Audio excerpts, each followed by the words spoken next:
Wake up groggy every day. Welcome, everyone, and thank you for joining in on another episode of Artists Almost Always, the show by artists, for artists, with artists, and about artists. Almost always. You probably figured that out, though, didn't you? Well, today I am re-recording the introduction for my episode, for my interview with JG Faherty, because at the time of the recording, this show had a different name. And I wanted to make sure that I disclose that to everybody, especially JG, because when he listens to this, this will most definitely look and sound different than the conversation we had that day. But alas, the show landed on a good name, and I landed a great, great first guest. He is the Bram Stoker Award and ITW Thriller Award nominated author of 8 novels, 10 novellas, and over 75 short stories. He writes adult and young adult horror, sci-fi, fantasy. And his works range from quiet, dark suspense to over-the-top comic gruesomeness. Or at least that's what his Amazon profile says about him. Let's see what JG has to say about himself. Here is part 1 of the interview with author JG Faherty for the release of his new book, The Wakening. Good morning. Welcome to the show. How you doing today, man? Hi, thanks for having me here, Steve. It's great. I'm really glad you could be here. This is our second time having a one-on-one. You came into in a radio show I had long time ago, back when people used to meet in person. And for some of our younger listeners, that actually is a thing that once happened. So I'm glad we could do this again. It's nice to catch up post-apocalypse, or I guess, I don't know, do you want to refer to it as mid-apocalypse? You're the scribe. Yeah. Hopefully it's trending down. Trending down. We're on the let's hope. I think we've been on this road before where we thought we were on the way down and we weren't. That'll be a second interview, though. So at the time of this recording, we are about 6 days away from the release of your 9th novel. This will be, or is the new one part of the 8 that is in your listing here? No, this will be the 9th. This will be the 9th, and it's called The Wakening. The Wakening. And why don't you go ahead and tell us a little bit about it, please? The Wakening came about, I'm going to say, almost 40 years ago, 50 years ago, when I was a sophomore or junior in college. And I went to a Catholic university, and some of the professors were priests. One of them also happened to be the New York State Catholic Church's official exorcist. And he was old at the time. He was already in his probably 60s. And he had stories to tell that were amazing. Different exorcisms that he participated in, tales of haunted houses in upstate New York, which is where the college was located. He even worked with Ed and Lorraine Warren on some of their haunted house investigations. And, at the time, I had no inclination of becoming a writer, but the story stuck with me. And over the years, there was one in particular that he had told that I always, whenever I thought about him, I thought about this story of an exorcism that he did in South America, where toward the end of the actual ritual, the person who was supposedly possessed vomited up these beetles, like dozens and hundreds of beetles. And they captured one, and they were never able to identify it. It was a completely brand new species. And that just, these things stick in your brain for years and years and years. I mean, like I said, even before I knew I was going to be a writer. So a few years ago, I wanted to write a haunted house story, just because I always wanted to. And I started thinking, what if we combined a haunted house with possession? And as soon as the word possession leaped into my brain, I thought of that story. And I said, that's going to be the opening of my book. And so throughout the book, I not only work in some of the other types of events that he told me about, but also haunted places in that upstate town, because that's where the book takes place, in a fictionalized version of it. So things over the years that I heard about growing up there, local legends, things like that, I was able to work all of that into that book. and yet still put a completely new spin on both possession and poltergeist activity. So, it's easy to say, oh, this is going to be like The Exorcist versus the poltergeist, but that's just a general thing. It's so different in terms of both the exorcism aspects and the demon and the poltergeist activity. I'm enjoying it so far myself. I'll admit I haven't read extremely far. I've read the first 3 full chapters. Um, and I noticed your chapters some books are very short, condensed chapters in the dozens and dozens, and yours seem to be a little lengthier, and you have a lot more quality and story built into each chapter without having as many chapters, without your piece being divided up into so many small parts, which I like. It brings you further into the story for longer, and for me as a reader, it makes me less inclined to put it down sooner. Like, I want to put it down at the end of a chapter. I want to put it down at a clean cut and at a clean mark. One of the things I wanted to ask you, a question that popped up while you were talking, was about the credibility of the source of these stories. The priest who told you the stories when you were a sophomore. How much of it can you remember back to feeling? How much of it was genuine and real and authentic sort of explanation versus maybe a little leg pulling, a little fun time with the younger? Like, did you get any sense of that? Like, is this did you feel like every word that you heard in that story was like documentation of the event, or was any of it a little embellished? I tend to think that there was very little embellishment for a couple of reasons. One, he was fairly well known for actually disproving cases that weren't real exorcisms, that weren't real hauntings. He actually, I had mentioned he worked with Ed and Lorraine Warren, and there were several times when he went in and he said, "This house is not haunted. This is a scam." Okay, so he pulled the plug So, on a lot of fake stuff. yeah, so he seemed to be an honest person in that respect. But more than that, I mean, I'm not believing him because he was a priest, because priests are people like anybody else. They could tell lies, they could have a sense of humor, whatever it might be. Mm. But he was very, very dedicated. He had a deep belief, I guess you could say, in the supernatural, more than most priests. And I guess you need that to be an exorcist. But in his class, which was an overview of psychic phenomena and the supernatural, you were not allowed to sit in the first 2 rows because those were set aside for the ghosts. And he stuck to that rule for 40 years. And it wasn't a joke to him. He took it seriously. And, woe to the person that, kidding around, did sit in one of those seats. He would be kicked out of the classroom.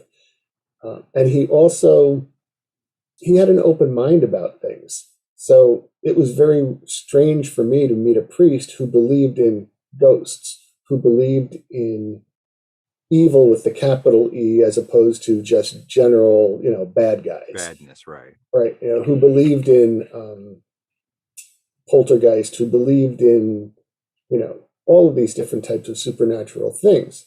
So I tend to think that while he was a fun guy and he had a sense of humor, I don't think he would embellish the stories because it wouldn't do any good. I mean, the stories were frightening enough on their own. One of the things I liked about the book was the description of the fictional upstate New York town of Hastings Mills. It sounded so real and it was so well done, even in the way you described the smell of the air at the time of the year and what was in it. I immediately went to Google and researched just to make sure this has got to be a fake town, but I made sure I had to look it up. Is there a Hastings Mills? And I remember my question now too. Thank you, God, for the blessing of rambling. Your college professor then is your father Leo. He is who your father Leo Bonaventura is based on then, correct? Exactly. Bonaventura is the college that I went to was St. Bonaventure, Mm-hmm. which I wasn't going to use in the book because I want everything fictional. So I took the professor's name and I said, let's make him Bonaventura. So we give a little shout out to the school. Nice. Leo, I just made up. Hastings Mills is sort of a combination of the towns of Allegheny and Olean, which are both about an hour south of Buffalo. Mm-hmm. And they're right on the Allegheny River. And that's where the college is located, right in between those two towns. So, I mean, my relatives are from there. So I grew up spending every summer, every Christmas there, and obviously went to college and then grad school there. So I know those roads and the landscape around everything and the specific businesses, like my own hometown. Right. It's like the second home, like your Exactly. your extended family's home where you've spent enough time to be familiar and not need directions anymore. But even though you didn't live there, I have that too. I have a couple of places like that, actually, getting dragged around as a kid.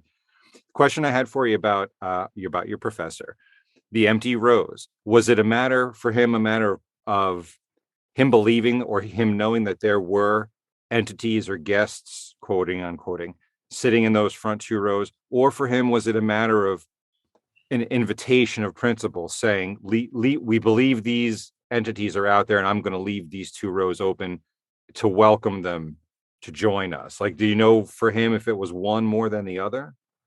It was definitely both. And I don't know if it was one more than the other because I never asked him. I was so interested in everything else that was going on that I knew ahead of time because it was, pretty much well known throughout the school about why those two rows were empty.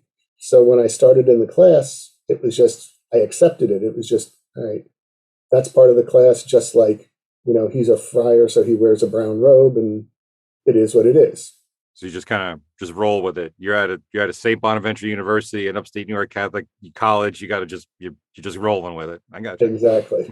So then obviously your book is based loosely on a culmination of true stories you've heard and sources that you've gotten from people, and then you create your fiction based on that. So how much of what you put in the story do you truly believe in as far as possibly could exist? Ooh, well, that's a tough one. I I will always admit that I believe that the supernatural exists. I've experienced some things over my life. I've seen some things. Uh, I'm not going to poo-poo all of that away. I don't think it's common. I don't think that, there's a haunted house in every neighborhood or every town or anything like that. Um, Demons and angels and entities like that, I don't know. Um, Obviously, there are certain people that do believe in that kind of thing. I'm personally not a big proponent of organized religion at all, but that doesn't discount the supernatural. So, a long way of answering your question, I really don't know how much of it I would believe or not believe. I can only say that probably 15 to 20% of the book is based on what someone else believed and told me, and what was interesting to me in the way that it could be possible. But more so than their beliefs was a personal experience, like an actual genuine experience that individual had with these things as well. They weren't Right. just sharing with you their fluffed up opinion about the matter. They shared with you something that they went through. So that adds whatever percentage of credibility there is in that individual's words, adds that much credibility into these notions as well. Right. I mean, there's always a lot of theories about possession, that it's just mental illness. And that doesn't explain some of the things that real exorcists have experienced. Speaking in tongues when you've never been exposed to those languages, spitting up beetles, levitation, stigmata. So, how much of that is real? How much of that is faked? How much of that maybe only happens once a century as opposed to, 10, 15 times a year? Right. that's something that I don't think we'll ever really know the answer to. Right. But well, I guess I agree with you in the sense that there clearly seems to be an otherworldliness in so much as there's an existence and there's something else, whether it's a higher power or not, whether it's parallel or crosses over into ours or not. But there, look, I experience weird things here at my house. This is a house that was owned by somebody for 40 or 50 years, and I think they died here. Um, and I've experienced things where I have this sort of technological black cloud that follows me around. And when I go to turn a TV on in a certain part of the house, certain components of it just won't work, or it'll change from, like, I swear to God, you're gonna think I'm crazy. My Blu-ray player will just spontaneously come on and start playing out of nowhere 3 times in a row. And I'll have to actively stop it with the remote or go up and stop.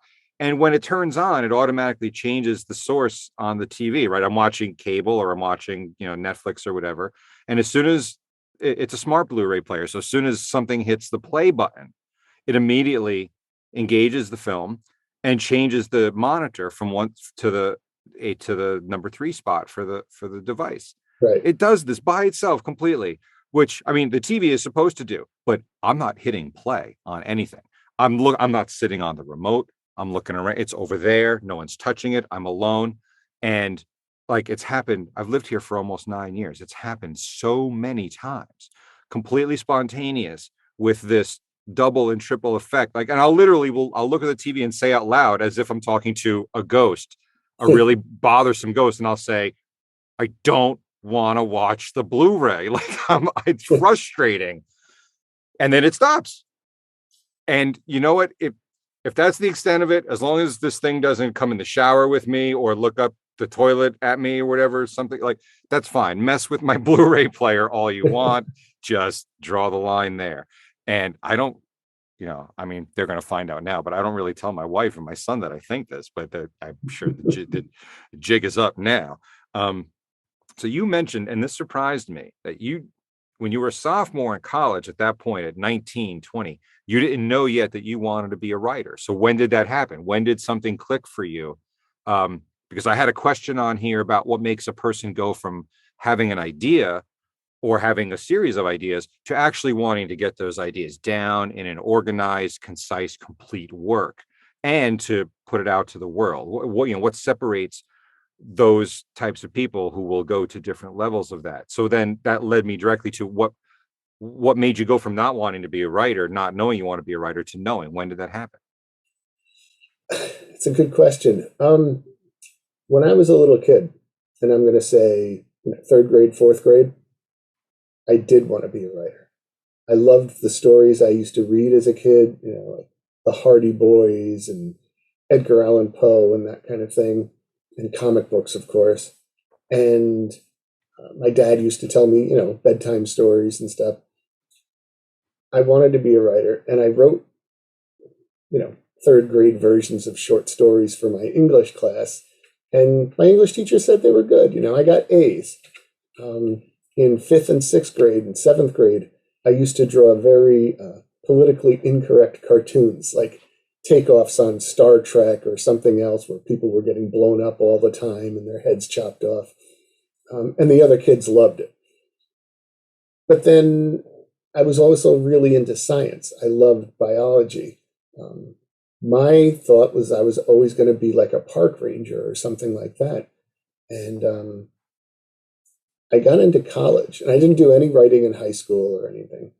I got into college, and I was taking science courses and English courses. The English course, I didn't really enjoy the English courses that they were giving.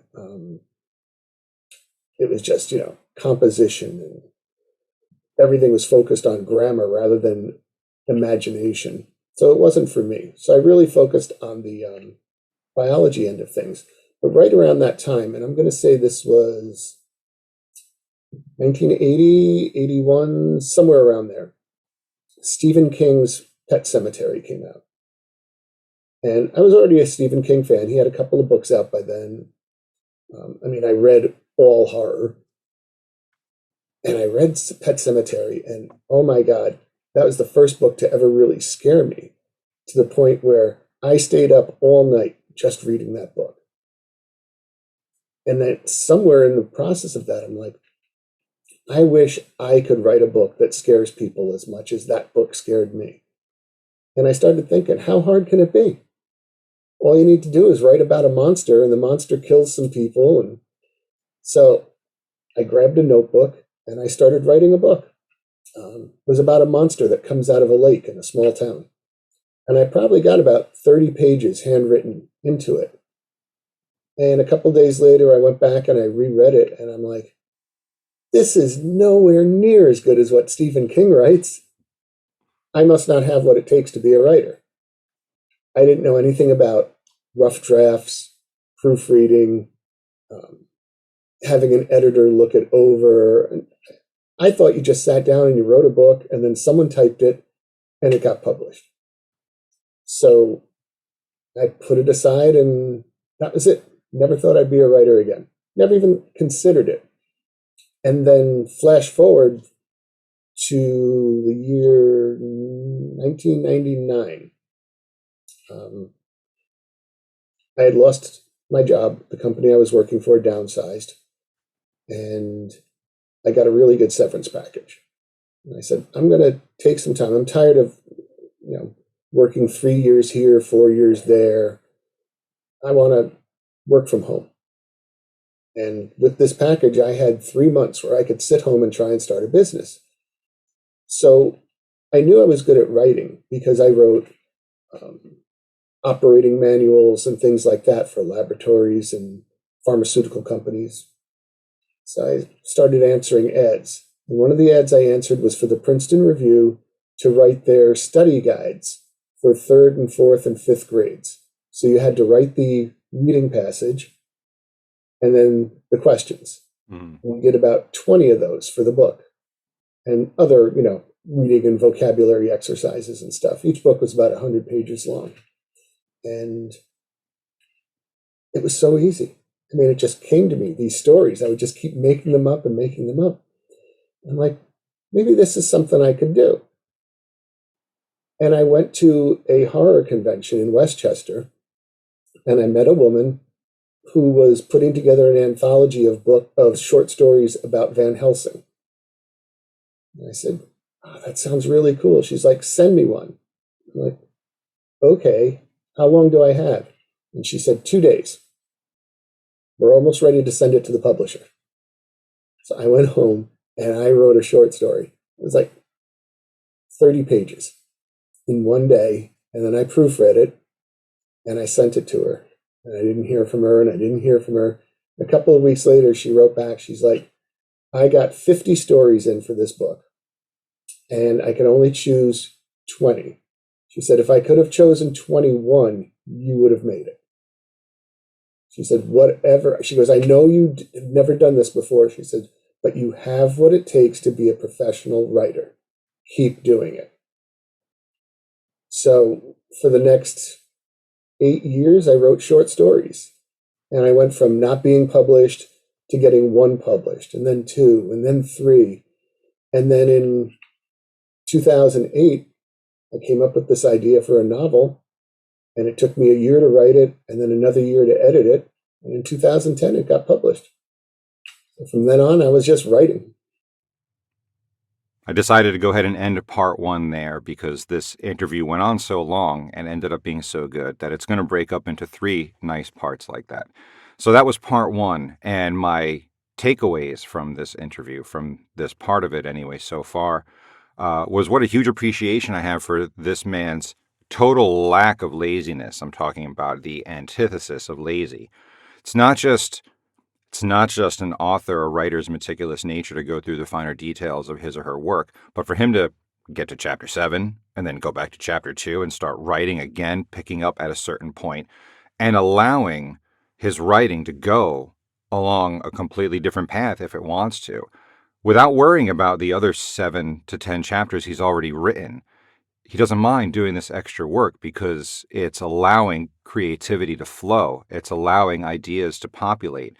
And who knows what he ends up with. If he ends up with 2 different stories, that could end up being 2 books, or could end up being 2 really good ideas that merge together into 1 book. But if he doesn't go through that process of writing it out again and letting it walk on its own and grow its own legs again in a different way, then that creativity, that art won't ever exist. So my hat is off to that, because it takes a special kind of not lazy to do that kind of work. And that's one of the things I feel sort of draws the line between people who go the distance and people who succeed and the people who don't, is the extra work you put in. You have to be able to put in 5 extra miles while already going 5 extra miles. Also, and more importantly to me, was how writing had shown itself to him earlier in his life, but it managed to get by. The line between success and mediocrity also gets drawn between those who take a really good hard run at something when the opportunity presents itself. And it isn't always when you're in college, when you're 19, or you think you've got everything figured out. You don't wake up the next day and all of a sudden you're an adult with a career and 60 years of life and work planned ahead of you. It's not like that. Sometimes it comes around later in life. Sometimes both the drive and the opportunity are on some kind of a delay, and they don't get to you, or you don't hook up together at the time you exactly want to, or you wish you had. But that doesn't mean you can't, or you don't, or you won't. It also doesn't mean you shouldn't. If it comes up later and you feel it and you want to go for it, doesn't matter. Go for it. I mean, you might not be able to be a great New York Yankees shortstop at 50, but it doesn't mean it's impossible. But there are that's why the arts are so great, because your desire, your creativity, and your possibilities don't ever get outrun by the expiration of your physical form. You can still put pen to paper. You could still put voice to microphone. You could still put pick to guitar string, no matter how old you are, no matter what. If you don't have hands, you might have a hard time playing the piano. I get that. But again, it's not impossible. There's a guy who plays guitar with his feet. We've seen him on TV. You could do anything you want. And it doesn't matter if you have it figured out in high school or college or not. And that's the point. It'd be great if kids had someone, a real strong set of advocates, or even just a single advocate who says, listen, you wrote these things for my class in the 11th grade. They were really good. You owe it to yourself to go to a school and study this for a little while or something. Sometimes kids really need someone to say, hey, you did this, and this is how you can use it in the world. Kids often know what they like and what they can do. They just don't know how to use it in the world, and sometimes they need someone to show them that. So it makes me really happy to hear a guy like JG tell his story about how he wanted to write, it got away from him, it came back, and then when he had his opportunity, he figured out a plan, and he stuck to that plan, and he went for it, and it panned out. My hat is off to him and to people like that. So I hope you enjoyed part 1 of this episode. There will be a part 2 and a part 3 for my interview with author JG Faherty, and there's other shows coming out in the meantime as well. Till then, thanks for listening, and I hope you'll check out the rest of the stuff soon. Have a great day.